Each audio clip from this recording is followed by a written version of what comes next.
Anna Coren with an update for us this morning from Kabul. Thanks, Anna. Appreciate it.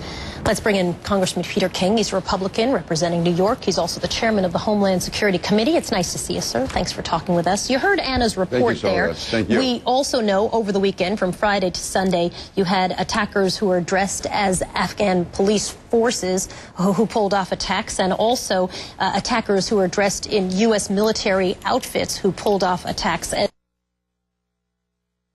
Outfits that we haven't seen in 2 years. How concerned are you as you see this strategy resurface? We have to be concerned because this is one way they've been able to penetrate our defenses. We have to find a way to stop it. I don't believe that this should force us to leave Afghanistan any earlier. We can't allow tactics like this to change our ultimate mission. But the fact is, American lives are being lost. And I've actually called on the D&I, Director of National Intelligence, working with all the intelligence agencies to find out why this is happening. I know we had a meeting with General Petraeus on Friday. I know the CIA is giving it a lot of attention. But we have to stop this now, because we can't allow it's still a handful of people to drive our policy in Afghanistan or to stop our policy in Afghanistan. But again, I lost a constituent of mine just several weeks ago in one of these attacks, and it's bad enough when you're killed in battle, but to have it by people sneaking in, or actually people who are supposedly on our side turning against us, this can't be tolerated. Do we know at this point, are the attackers, do we know, are the attackers are actually U.S. trained, or is it sort of sneaking in and just getting access to military uniforms? We're told, my CNN colleagues have seen, those U.S. military uniforms for sale in open bazaars. Yeah, in this particular case, it could have been people just buying uniforms. Again, I don't want to go into all the details. General Petraeus gave us a pretty good breakdown, an arithmetic breakdown as to what's inside, what's outside, who have been trained by us, who haven't. The fact is, it is somewhat of a complex situation, but it is one that we have to be able to address. We can't allow American troops to, we shouldn't allow American troops to be killed in any fashion, but certainly not like this. So, I'm sorry, so are you saying that, yes, in fact, that troops that we have trained, Afghan troops that we have trained, are responsible for then turning and attacking American soldiers, or are you saying that these are some insurgents who've just gotten access to the uniforms? Which is it, or both? It's a combination. I mean, there have been troops, there have been police in particular, who have been trained by us, working with us, who have turned against our troops. There have been others who have come in camouflaged as our allies, and others somewhere in between. Others are Taliban who have infiltrated into it, but there definitely have been, certainly with police, Afghan police, who have been trained by Americans, who have turned their guns on Americans. So then let's talk about Libya for a moment. We know that there have been some arrests, and I guess there were some people, a number of people brought in for questioning. Are we closer to tracking down the people who killed the Libyan American ambassador to Libya and 3 others? Yeah, it's difficult to say because the FBI is over there, but it's hard to carry out an investigation on the ground right now. That is such a... Libya itself is confusing, but that Benghazi area is one of the most confusing of all. It's an al-Qaeda stronghold out there. There's also al-Sharia, which is basically a conglomeration of jihadist paramilitaries. So I can't tell you with any real certainty how accurate these investigations are. There are people being picked up by the Libyan authorities. How guilty they really are, I don't know. And we're still in the fog of war, and we're in an area where we don't have that many assets on the ground. We have a Libyan government, which I think actually, to give them credit, I think the Libyan government itself is trying to work with us. Unlike President Morsi in Egypt, the Libyans are trying, but it's a very new government. It's an ineffective government.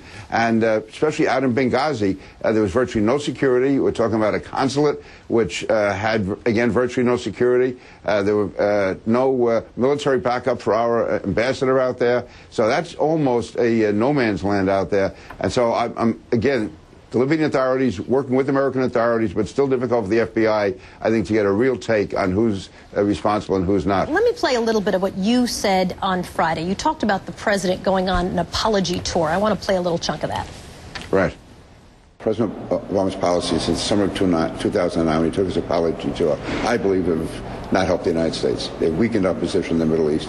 They have provided it sends a very mixed message, a confusing message.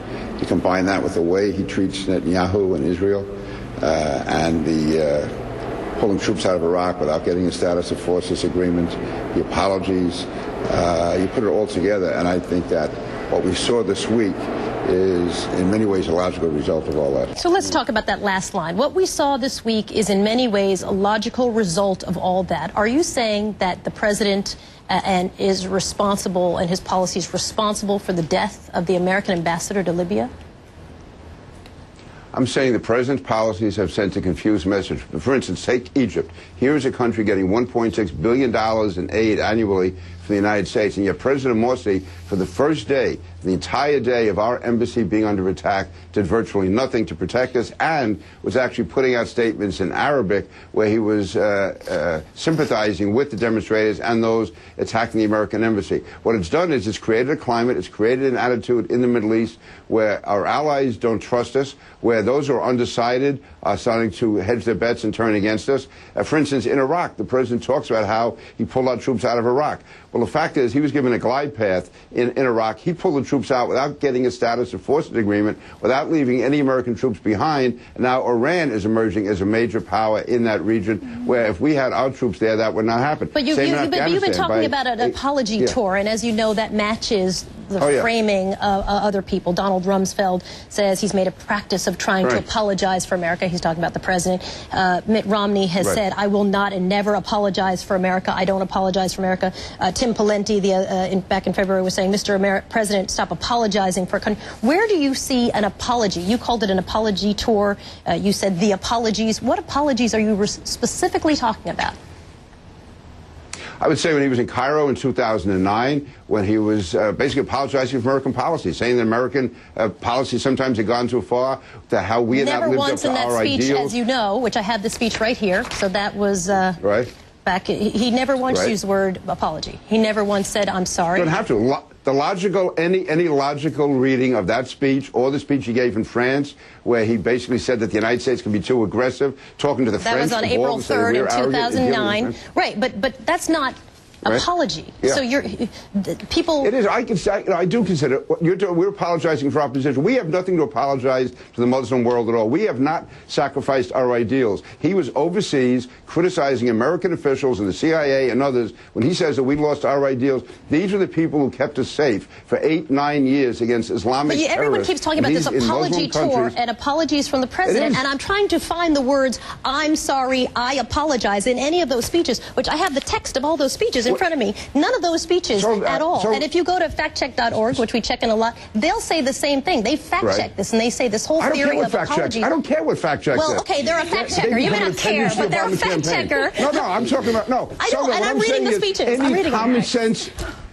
Any common sense interpretation of those speeches, the president is apologizing for the American position. That's an apology to it. That's the way it's interpreted in the Middle East. If I go over and say that the U.S. has violated its principles, that the United States has not shown respect for Islam, that's an apology.